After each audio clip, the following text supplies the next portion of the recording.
नमस्कार मित्रांनो, welcome to S class education. आज आपण पाहतोय इयत्ता 6वी इतिहास पाठ 3 हडप्पा संस्कृती.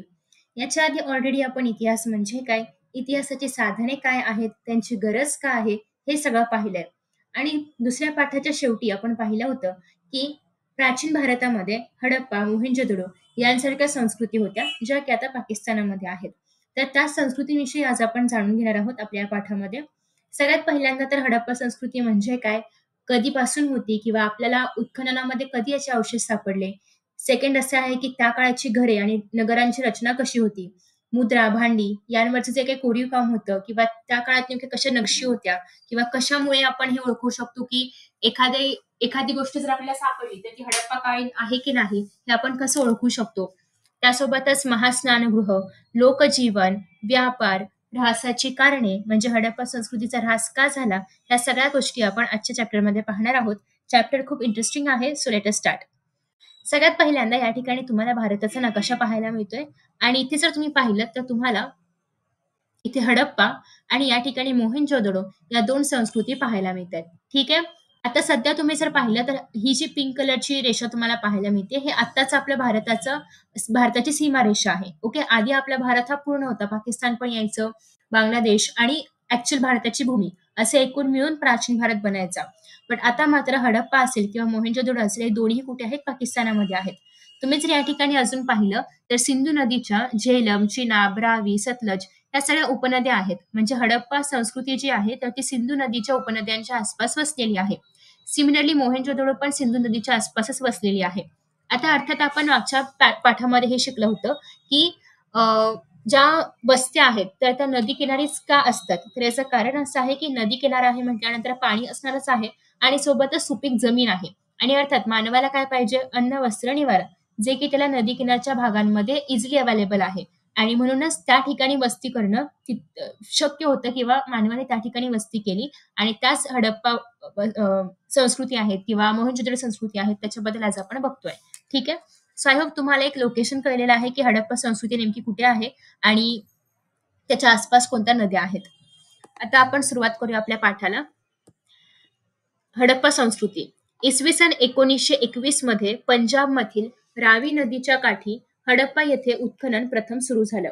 म्हणजे ऍक्च्युअली याच्या आधी माहितीच नव्हतं की हडप्पा वगैरे आहे. पण कधी कधी उत्खनन सुरू झालं? 1921 साली. कुठल्या नदीच्या किनाऱ्यावरती? रावी नदीच्या किनाऱ्यावरती, जी की पंजाबमध्ये आहे. ठीक आहे.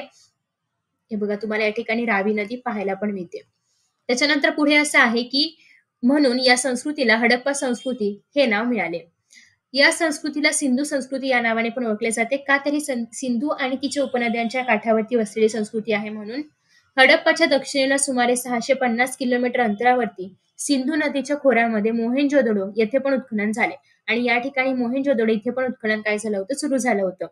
हडप्पा आणि मोहेंजोदडो या दोन्हीही हडप्पा आणि मोहेंजोदडो या दोन्हीही स्थळांच्या उत्खननातून वस्तू आणि वास्तू यांचे जे अवशेष सापडले, त्यांच्यामध्ये कमालीचे साम्य होते. आता अर्थात दोघांमध्ये जास्त असं काही अंतर नाहीये. आपण जर पाहिलं वरचेवर तर साधारणतः दोन्ही एकाच नदीच्या आसपास आहेत. या ठिकाणी मोठ्या प्रमाणामध्ये आपल्याला ज्या काही वस्तू आहेत त्यांच्यामध्ये सिमिलरिटीज पण पाहायला मिळाल्या, साम्य पण पाहायला मिळालं. नक्षीकाम सेम असेल किंवा काही आकार सेम असतील, ज्या आकाराच्या वस्तू बनवल्या होत्या त्या आकार सेम असतील. अजून काही बऱ्याचशा खाण्यापिण्याच्या गोष्टी सेम असू शकतात. ठीक आहे. नेक्स्ट आहे धोलावीरा, लोथळ, कालीबंगन, दायमाबाद इत्यादी ठिकाणी उत्खननामध्ये अशाच प्रकारचे अवशेष सापडलेले आहेत. आता बाकीचे पण प्रदेश तुम्ही या ठिकाणी बघू शकता की या ठिकाणी पण जेव्हा उत्खनन केलं तेव्हाही त्यांना सेम म्हणजे त्याच प्रकारच्या काही काही गोष्टी ज्या आहेत त्या सापडत गेल्या. हडप्पा संस्कृतीची वैशिष्ट्ये सर्वसाधारणपणे सर्वत्र सारखीच आढळतात. जसे की नगर रचना असेल, रस्ते असेल, घर बांधणी असेल, सांडपाण्याची व्यवस्था असेल, मुद्रा, भांडी, खेळणी, मृतदेह पुरण्याची पद्धत, या सगळ्या गोष्टी ज्या आहेत त्या सेम पाहायला मिळतात. आणि जेव्हा आपण संस्कृतीचा अभ्यास करतोय तेव्हा त्याच्यामध्ये आपण या सगळ्या गोष्टींचा आपण अभ्यास करणार आहोत. त्याच्यानंतर नेक्स्ट आहे सांगा पाहू तुमच्या परिसरातील अथवा गावातील घरांची रचना कशी आहे. आता डिपेंड्स की तुम्ही कोणत्या प्रदेशामध्ये राहता. जास्त पाऊस असणाऱ्या किंवा थोडंसं वाळवंटाकडच्या प्रदेशामध्ये आहात, तर ज्या प्रदेशामध्ये तुम्ही राहत असाल त्या प्रदेशानुसार तुमच्या घरांची रचना असणार आहे. ती कशी आहे तुम्हाला तुमचं घर बघायचं आहे आणि डिस्क्राईब करायचं आहे. आता घरांचे जे काही छत आहे तर ते कौलारू आहे का, धाब्याचे आहे का, उतरत्या छपराची आहे का? अर्थात बिल्डिंगमध्ये असेल तर सिमेंटचं असणार आहे आणि टेरेस असणार आहे वरती, सो कुठे कौलर बिल्डर तुम्हाला पाहायला नाही मिळणार. बट जर साधं सिंपल घर असेल तर त्याची छत वगैरे तुम्ही पाहून लिहू शकता. ठीक आहे. घरे आणि नगररचना. हडप्पा संस्कृतीच्या लोकांची घरे आणि इतर बांधकामे प्रामुख्याने भाजक्या विटांची होती. आता हे कसं कळलं असेल तर मे बी काही विटा त्यांना काही अवशेषांमध्ये सापडल्या असतील, ज्या की भाजलेल्या स्वरूपाच्या होत्या. अर्थात सेम आकार नाही पाहायला मिळणार, पण थोडाफार त्यांना कृतीतून मिळाला असेल. काही ठिकाणी कच्च्या विटा आणि दगडांचाही वापर बांधकामासाठी केला जाईल. मधोमध चौक आणि त्याच्या भोवती खोल्या अशा प्रकारची घरांची रचना असे. म्हणजे मध्ये चौक असणार आहे आणि त्याच्या आसपास काय आहे, पूर्ण एका घराची रचना. अशा पद्धतीने साधारणतः त्यांचं घर होतं. घराच्या आवारात विहीर होती. अर्थात तुम्ही या ठिकाणी विहीर बघू शकता. हे विहीर आहे या ठिकाणी. ठीक आहे. स्नानगृहे आहेत, शौचालये आहेत, हे सगळं आपल्याला पाहायला मिळतं. आता स्नानगृहे, शौचालय यांच्यामधलं जे काही सांडपाणी असेल तर ते पण व्यवस्थित वाहून गेलं पाहिजे, यासाठी पण छान व्यवस्था करण्यात आलेली होती. ठीक आहे. नेक्स्ट आहे, त्यासाठी मातीच्या भाजक्या पन्हाळीचा उपयोग केला जाईल. रस्त्यावरील गटारे विटांनी बांधून काढलेली असत आणि ती झाकलेली असत. अर्थात म्हणजे त्यावेळेस किती लोक जागरूक होती बघा बघा. म्हणजे गटार आहेत तर त्याला झाकून ठेवले, जेणेकरून मच्छर किंवा इतर कुठलेही जे काही रोग पसरवणारे वेक्टर्स ज्याला आपण म्हणतो इंग्लिशमध्ये, किंवा किडे वगैरे म्हणतो आपण त्यांना, तर ते पसरू नयेत किंवा त्याच्याने कुठल्याही प्रकारचा आरोग्याला धोका निर्माण होऊ नये, यासाठी त्यांनी सांडपाण्याची सांडपाण्याची व्यवस्थित व्यवस्था केलेली आहे. नेक्स्ट आहे, त्यांनी व्यवस्थित गटारे वगैरे बांधून ठेवलेले आहेत, त्यांना झाकूनही ठेवलेलं आहे. ठीक आहे. पुढे, सांडपाणी वाहून येणारी गटारे झाकलेली नसतील तर आरोग्याच्या कोणत्या समस्या निर्माण होतात. सध्याच्या काळात जर आपण पाहिलं तर मोठ्या प्रमाणामध्ये मच्छर, डेंग्यू, मलेरिया हे सगळं होऊ शकतं. दुसरी गोष्ट आहे की आता जर झाकून नाही ठेवलं तर कॉक्रोचेस वगैरे त्या सांडपाण्यामध्ये जाणार, इथून बाहेर येणार, घरामध्ये जाणार, अन्नावरती वगैरे जाणार, ते खराब होणार अन्न. सेम फॉर माशा वगैरे असतील. ठीक आहे. अजून असे बरेचसे आजार होऊ शकतात, जे तुम्ही खाली मला कमेंट बॉक्समध्ये सांगणार आहात. रस्ते रुंद असून एकमेकांना काटकोनात छेदतात अशा पद्धतीने बांधलेले आहेत. म्हणजे रस्ते खूप रुंद आहेत. रुंद म्हणजे दोन म्हणजे एक रस्ता खूप मोठा आहे, ब्रॉड आहे. ठीक आहे. आणि एकमेकांना काटकोनामध्ये छेदतील. म्हणजे इथून एक रस्ता जाणार, इथून एक रस्ता जाणार, इथून एक रस्ता. तर अशा प्रकारे काटकोनामध्ये छेदणारे रस्ते त्या लोकांनी बनवलेले होते. नगरांचे त्यामुळे तयार होणाऱ्या चौकोनी मोकळ्या जागेमध्ये घरे बांधता येत होती. आणि आता इथे रस्ते आहेत. ठीक आहे. इथे रस्ते आहे, इथे रस्ता आहे, तर या ठिकाणी सगळी घरे बांधता येतात. कारण या ठिकाणी छान चौकोटी अशी म्हणजे चौकोनी अशी जागा तयार झालेली आहे. ठीक आहे. आफ्टर दॅट नेक्स्ट आहे, नगराचे 2 किंवा अधिक भाग केलेले असतात आणि प्रत्येक भागाला स्वतंत्र अशी तटबंदी होती, म्हणजे बॉर्डर होती, जेणेकरून त्यांना त्यांच्या भागाचं रक्षणही करता येईल आणि तिथला कारभार वगैरे सगळं काही व्यवस्थित पाहता येईल. नेक्स्ट आहे मुद्रा आणि भांडी. हडप्पा संस्कृतीच्या मुद्रा प्राधान्याने चौरस आकाराच्या स्टिएटाईट नावाच्या दगडापासून बनवलेल्या होत्या. हा एक महत्वाचा प्रश्न या ठिकाणी तुम्हाला एमसीक्यूज मध्ये विचारला जाऊ शकतो. ठीक आहे. आणि चौरस आकार पण लक्षात ठेवा. चौरस आणि चौकोन डिफरंट आहे, तुम्हाला सगळ्यांना फरक पण माहिती आहे. ठीक आहे. सो चौरस म्हणजे काय, ऍक्च्युली प्रॉपर स्क्वेअर असला पाहिजे, चारी बाजू सेम विथ 90 डिग्री. आणि चौकोन म्हणजे 4 कोण असले पाहिजेत. बाकी मग त्यांचा आकार म्हणजे जे काही एजेस आहेत, एजेसची लेंथ किती पण असली तरी पण चालेल, पण 4 कोण 90 अंशामध्ये असले पाहिजेत. ठीक आहे. चौरसामध्ये बाजू पण सेम पाहिजेत आणि बाजूची लेंथ पण सेम पाहिजे आणि कोण पण 90च पाहिजेत. आफ्टर दॅट नेक्स्ट आहे की आणि हे जे मुद्रा आहेत आणि या ज्या मुद्रा आहेत, तर या मुद्रांवरती बैल, म्हैस, हत्ती, घोडा, वाघ यांसारखे खरेखुरे प्राणी आणि एक शृंगासारखे कल्पित प्राणी पाहायला मिळतात. म्हणजे त्यांनी त्यांच्या मुद्रांवरती अशा प्रकारे म्हणजे त्यांच्या त्या काळामध्ये जे प्राणी आहेत किंवा त्यांच्या आसपास जे प्राणी आहेत, तर ते त्यांच्या नाण्यांवरती कोरलेले होते. आणि त्यांना अजून एक शृंगासारखा दिसणारा एक कल्पित प्राणी त्यांनी तिथे त्यांच्या मुद्रांवरती काढलेला होता. ठीक आहे. आता मुद्रांवरती काय चित्र असावीत हा त्यांचा प्रश्न होता. सो त्यांनी छान प्रकारे असे प्राण्यांची वैचित्र्य काढलेली होती. इतर प्राण्यांच्या प्रमाणेच आकृतींप्रमाणेच मनुष्याकृती त्यांनी काढल्या होत्या आणि या मुद्रा ठसा उमटवण्यासाठी वगैरे वापरल्या जात होत्या.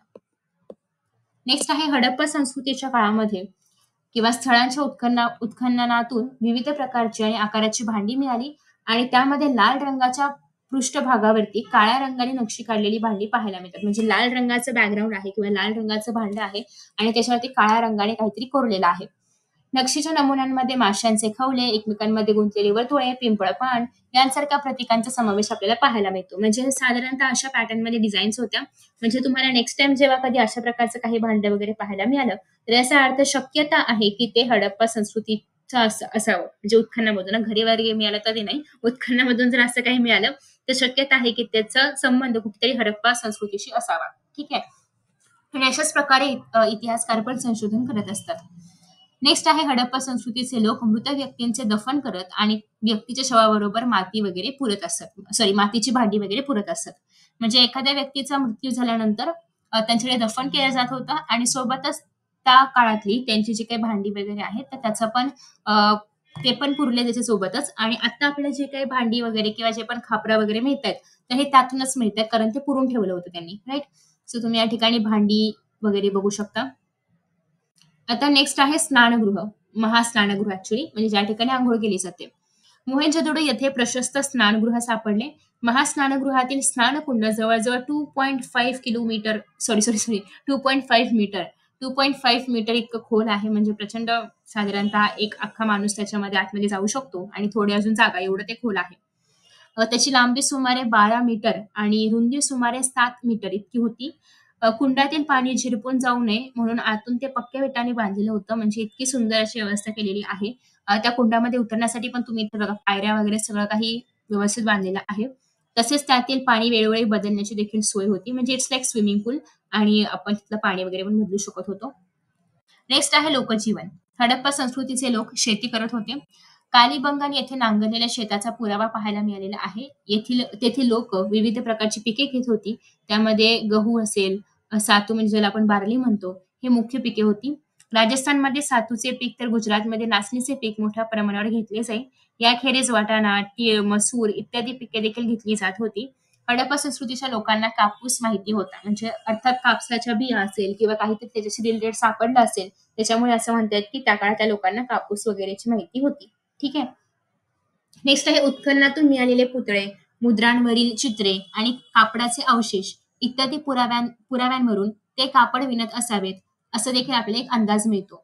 स्त्री पुरुषांच्या पोशाखामध्ये गुडघ्यापर्यंतचे वस्त्र आणि उपरणे यांचा समावेश होता. म्हणजे किती छोट्या छोट्या गोष्टींमधून किती मोठ्या प्रमाणामध्ये आपल्याला इतिहास कळू शकतो किंवा क्लू मिळू शकतो, याचं हे एक उदाहरण आहे. विविध प्रकारचे दागिने उत्खननामध्ये सापडलेले आहेत. ते दागिने सोने, तांबे, रत्ने तसेच शिंपले, कवड्या, बिया इत्यादींचे होते.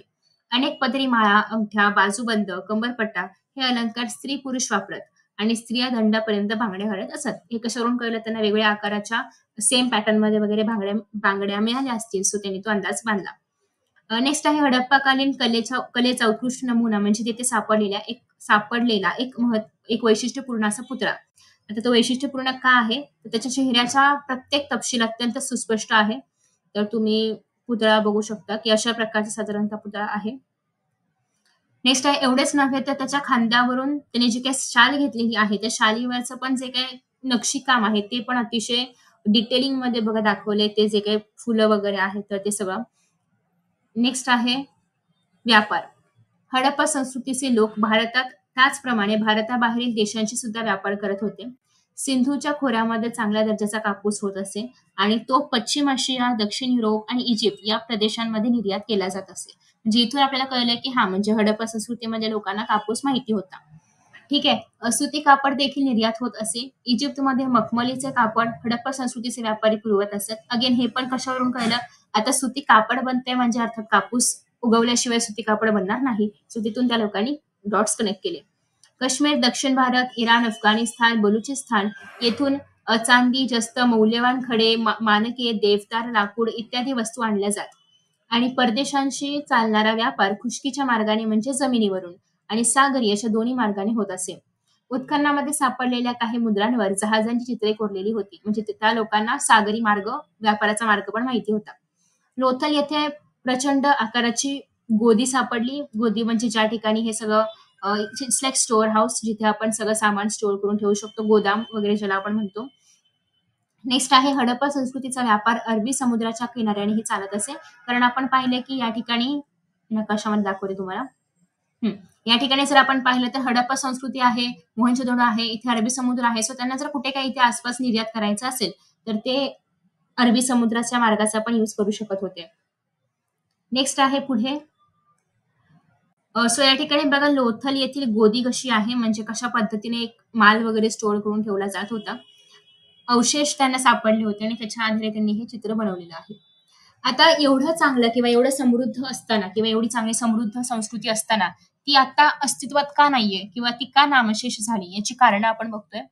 पुन्हा पुन्हा येणारे महापूर आपण पाहिलं जवळच खूप मोठी अशी सिंधू नदी आहे, ती 14 नद्या आहेत. त्याच्यामुळे मोठा पाऊस झाल्यानंतर पूर येणं साहजिक आहे. बाहेरून आलेल्या टोळ्यांची आक्रमणे आणि इतका समृद्ध प्रदेश होता त्याच्यामुळे आक्रमणे होणं पण साहजिक आहे. व्यापारातील घट यांसारख्या गोष्टी हडप्पा संस्कृतीच्या ऱ्हास होण्यास कारणीभूत होत्या. त्याचबरोबर पर्जन्यमान कमी होणं, नद्यांची पात्रे कोरडी पडणं, भूकंप, समुद्र पातळीतील बदल आणि या सगळ्या कारणांमुळे तेथील स्थळे उजाड झाली. कारण मेन तर नद्या होत्या आणि नद्यांचंच पाणी जर आटू लागलं किंवा नद्या जर कोरड्या पडू लागल्या, तर मग शेती वगैरे करणं तिथे इतकं ईझी नव्हतं किंवा डिफिकल्ट होत गेलं होतं. ठीक आहे. अशा कारणांमुळे लोकांनी मोठ्या प्रमाणावरती स्थलांतर केलं आणि हळू ते लोकं हडप्पाला सोडून जाऊ लागले आणि म्हणून तिथला जो काही प्रदेश आहे तो हळू ऱ्हास पावू लागला. हडप्पा संस्कृती ही भरभराटीला आलेली संपन्न अशी नागर संस्कृती होती आणि तिने भारतीय संस्कृतीचा पाया घातला. म्हणजे आपण पाहिले की किती जास्त विचार करून किंवा किती बारीक-बारीक गोष्टींचा विचार करून त्या लोकांनी तिथली घरं बांधली होती. नगराची रचना केलेली होती व रस्त्याची रचना वगैरे असेल तर खूप मोठ्या प्रमाणामध्ये त्यांनी ते प्रॉपरली असं एक पूर्ण व्यवस्थित विकसित नगर बनवण्याचा प्रयत्न केलेला होता. पण निसर्गाची कारणं असतील किंवा इतर अनेक कारणं असतील त्याच्यामुळे त्यांना ते नगरं सोडून जावं लागलं आणि म्हणूनच हडप्पा संस्कृतीचा ऱ्हास झाला. तर अशा पद्धतीने आपण पूर्ण चॅप्टर जो आहे तो पाहिलेला आहे. या ठिकाणी तुम्हाला अजून बऱ्याचशा खेळणी वगैरे काही-काही पाहायला मिळतात, की हडप्पा काळामध्ये खेळणी कशी होती. अर्थात सगळ्या ठिकाणी तुम्हाला प्राण्यांपासून इन्स्पायर्ड चित्र किंवा खेळणी वगैरे पाहायला मिळणार, कारण त्या काळामध्ये तेच अस्तित्वात होतं. सो आफ्टर दॅट नेक्स्ट आता आपण नेक्स्ट व्हिडिओमध्ये पाहणार आहोत वैदिक संस्कृती. जर तुम्हाला या चॅप्टरमध्ये काही डाऊट असेल, तुम्ही कमेंट बॉक्समध्ये मेन्शन करू शकता. मी तुम्हाला नक्की रिप्लाय करेन. Thank so much.